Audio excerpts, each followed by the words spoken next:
हमें यह जीवन प्रभु की इच्छा से मिला है, बस कर्म हमारे अपने हैं और अंत में उस प्रभु की इच्छा से ही पंचतत्व से बना ये शरीर इसी धरा में मिल जाएगा।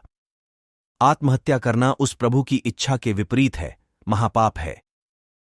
जिन्होंने भेजा जगत में जाना, तय कर दिया लौट के वापस आना, जो भेजने वाले हैं यहां पर वही तो वापस बुला रहे हैं। रचा है सृष्टि को जिस प्रभु ने, वही यह सृष्टि चला रहे हैं।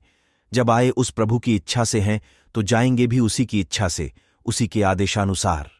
एक संत अपनी मौज में गंगा के किनारे टहल रहे थे। तभी एक दुखी आदमी वहां आया और वह गंगा में डूबकर आत्महत्या का प्रयास करने लगा। ये देखकर उस संत ने कहा, बंधु, ऐसी क्या बात हो गई जो आत्महत्या करने जा रहे हो? तो उस आदमी ने कहा, महाशय, मेरा दिवाला निकल गया है, काम धंधा बिल्कुल चौपट हो गया है, बहुत ज्यादा नुकसान हो चुका है, अब मैं मरूंगा नहीं तो और क्या करूं? संत ने कहा, मरने से पहले जरा एक बार मेरे साथ चलो, हो सकता है तुम्हें तुम्हारी समस्या का हल मिल जाए और तुम्हें मरना न पड़े। वह संत उस आदमी को लेकर एक धनी सेठ के यहां गए जो कि उनका शिष्य था।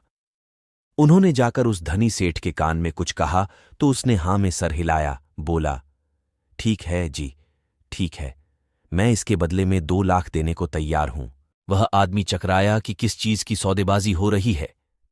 उसने संत से पूछा कि आप किस चीज की सौदेबाजी कर रहे हैं, क्या बेचना चाह रहे हैं? संत ने कहा कि मैं तुम्हारी आंखें बेच रहा हूं और यह धनी सेठ इन आंखों के 2 लाख देने को तैयार है। उसने कहा, आपने मुझे मूर्ख समझा है, मैं अपनी आंखें क्यों बेचूंगा? धनी सेठ ने कहा, अगर तुम्हें लगता है कि 2 लाख कम है, तुम 4 लाख ले लो, मैं दोनों आंखों के 4 लाख देने को तैयार हूं। इसके अलावा अगर तुम चाहो तो तुम्हारी किडनी, तुम्हारा लीवर, तुम्हारा दिल, मैं यह सब कुछ खरीद सकता हूं। इन सब के मिलाकर मैं तुम्हें 50 लाख देने को तैयार हूं। वह आदमी चिल्लाया, आप पागल हो गए हैं, मैं ये सब चीजें क्यों बेचूंगा? तब संत ने कहा, अपना कर्जा उतारने के लिए, अपने नुकसान की पूर्ति हेतु। महाशय, आप तो आत्महत्या करने जा रहे थे, जब मर ही जाना है तो यह सारी चीजें आपके किस काम की हैं? सेठ, इन्हें निकलवाकर संभाल कर रख लेगा, जो वक्त जरूरत में काम आएंगी। आत्महत्या करने पर भी तो यह सारी चीजें समाप्त हो ही जाती, पर अब तो आपको इनके दाम मिल रहे हैं। उस समय पहली बार उस आदमी को अपने स्वयं के जीवन के कीमती होने का एहसास हुआ।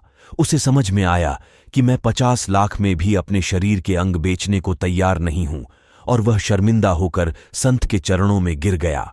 दरअसल हमें होश नहीं है कि जो कुछ हमारे पास है वह कितना मूल्यवान है। हम छोटी छोटी बातों में आकर अपने इस मूल्यवान शरीर को नष्ट करने को तैयार हो जाते हैं। परमपिता परमेश्वर द्वारा रची गई और संचालित इस सृष्टि में जो कुछ भी मूल्यवान है वह सबके लिए है, और वह सब फ्री है, मुफ्त है, उसका कोई दाम नहीं है। हवा मूल्यवान है, वह फ्री है। पानी मूल्यवान है, फ्री है।